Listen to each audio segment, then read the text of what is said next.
Aún que el Zamboanga City High School may natetuan ta konsidera como el de bien grande escuela secundaria na syudad, hindi incluido na lista del Departamento de Educación el escuela que puede ofrecer senior high school na abrida del clase. Según con el principal Jesús Solon, por causa que alcanza na más de 8,000 el población de la escuela. Y no hay más lugar donde puede construir aumento edificio para acomodar con el mga estudyante del senior high.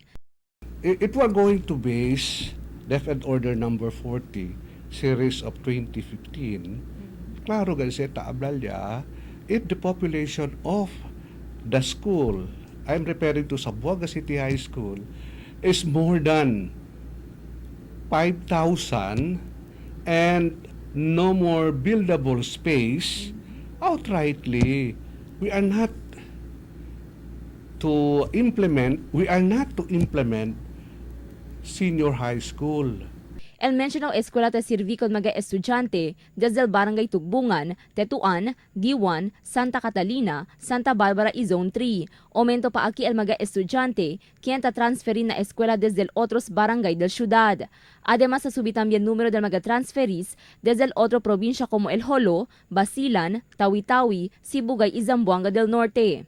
Según Consolon, solamente hasta junior high school lang sila pwede ofrece, onde alcanza na más de 1,500 el junior high completers del año pasado. There are many students who are seeking transfer from other provinces. For example, Jolo, Tawi-Tawi, Basilan, Sibugay, del Norte. Kaya man transfer sila aquí na Zamboanga City, takita min sila tan-enroll na Zamboanga City High School, alleging that they are staying akin mga barangayan mention nyo kuntigo. Amoy akil rason.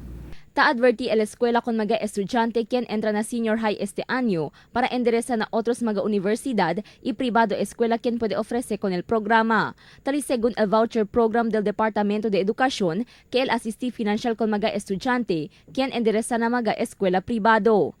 Sine programa el Department of Education regarding voucher system, no?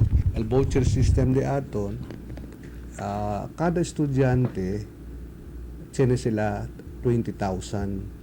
They can enroll na mga private schools or to the nearest high school that is offering or implementing the grade 11 as of now.